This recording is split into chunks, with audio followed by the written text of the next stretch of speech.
Welcome to the Fundamentals of Network Security webinar. My name is Lewis Parker. I'll be your host for today. I'm an Information Systems Consultant with Pacific Coast Information Systems in Vancouver, British Columbia, Canada. Before we start our webinar on network security, here's a brief introduction to the Boonbox division and Pacific Coast Information Systems, our parent company. PCIS has serviced the business communities of Western Canada and the Pacific Northwest region of the United States for 14 years. Our services include network security management, network infrastructure support, portal collaboration development, workflow assessments, business analysis, and systems migration. We can expect the webinar today to last approximately 15 minutes, so here's a brief outline of what we'll be discussing during that time. First, we'll look at the importance of network security within the business environment, and then we'll delve into some of the different levels of security, and specifically those are the physical, the system, and the policy. Then we'll discuss some of the approaches to improve security within the organization, and then review some additional resources if you're interested in moving forward to improve security and advance security in your organization. We'll discuss some of these additional resources that you can investigate, and then we'll open up the forum to questions, and we can address some of your concerns with regards to today's webinar and what we discussed. First, we answer the fundamental question: why is network security important within the business enterprise? And as you can see, there are several reasons why we should pay attention to network security. Liabilities, regulatory compliance, proliferation of vulnerabilities, social engineering, and overall security awareness. And we'll go into each reason in a little more detail throughout the presentation. The most common response that the Boonbox team receives from corporate and business executives with regards to network security implementations are corporate liabilities. These include privacy concerns, stolen property, identity theft, extraction of social security and social insurance numbers, or any other type of uniquely identifiable information that can be used later to compromise a person's identity or to destroy a person's credit, or any other types of issues. So yeah, liabilities are a huge concern for businesses with regards to the importance of network security. Another area that is often overlooked by business and corporate executives is the area of regulatory compliance. Local, state, provincial, and federal governments have imposed regulations on certain business sectors to try to enforce security and privacy for consumer rights, and as well as to protect business information. And many businesses are unaware if they fall under some of these regulations, and they're also unaware of the details of each regulation and to verify if they are compliant or not.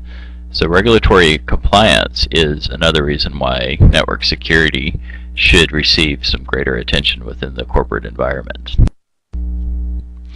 The increased frequency and severity of vulnerabilities is also a major concern as to why network security should be important in the corporate environment. Zero-day exploits are very dangerous. These are exploits that are discovered and exploited by a virus within a 24-hour period. And these are so bad because usually the weakness within the software within the operating system is discovered and then published on the internet or produced on a news group or some type of public forum. And a hacker writes virus or some type of a program to take advantage of the exploit, and then it propagates through the internet, and it can propagate within the matter of 15 minutes. So yeah, zero-day exploits are something to consider, and it's important to have software within the environment that can detect these zero-day exploits and stop them, because there aren't necessarily updates to tell what the exploits are and to be able to patch them in time. Also, another consideration are exploits within browser software and desktop and server software. The browser is very significant, as many companies rely more on web-based applications and the software as a service model, browser exploits are becoming very common. Software exploits are also significant because many organizations, while they may update their antivirus software, they may not update their productivity software or any type of custom applications that may have some kind of weaknesses.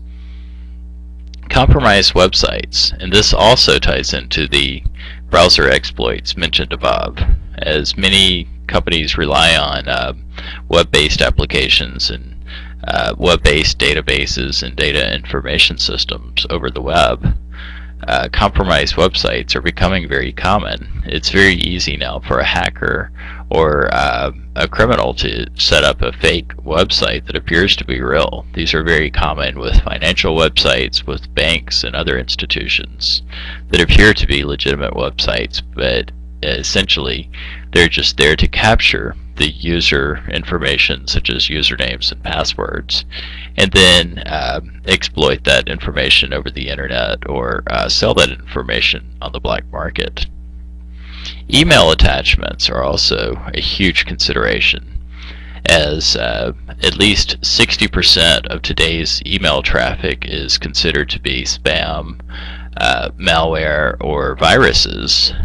Email attachments can easily be something that could be harmful, and they could appear to come from a legitimate person, such as a person within your address book, or a person that you do business with or have conducted business with in the past. And the attachments could appear to be something such as an Excel spreadsheet or a word processing document until you open it, and then it silently installs a Trojan or some type of backdoor exploit on the user's desktop, or proliferates the virus through the network. Also, and this kind of ties into the email attachments discussion that we just had, is the sophistication of attacks. Many viruses and many exploits are becoming more and more sophisticated because there's money to be made within exploiting networks and exploiting network weaknesses. Much of this information, especially financial information such as credit card numbers, social insurance numbers, and account numbers, are sold on the black market and used to be distributed for financial gain or for other types of gain. And it's so difficult once that information is out on the public market to try to protect yourself. So this is a case where it's definitely more important to be proactive instead of reactive. Social engineering is also an area that is sometimes overlooked by corporate organizations. And this includes something that seems to be very simple and seems to be somewhat common sense, but many people do not realize that this is the most successful method of compromising network security within an organization. This includes walking up to a person and just asking for a password or asking for some type of secure information, to ask for access to a server or some location where confidential data is stored. And here's an example here at Pacific Coast Information Systems. We were recently approached by a gentleman representing an internet service provider who stated he needed to access our server room to check equipment. Nobody had any record of this gentleman coming or scheduled to come and check equipment, or anybody that would need access to our server room, so he was not granted access. But you can see from this example that this is something that could easily happen at other organizations when an administrator or somebody may not be aware of what's happening within the organization and can easily grant access to a secure area. So social engineering is an area that's too important to be ignored, and all users within a corporate environment should be trained on social engineering concepts.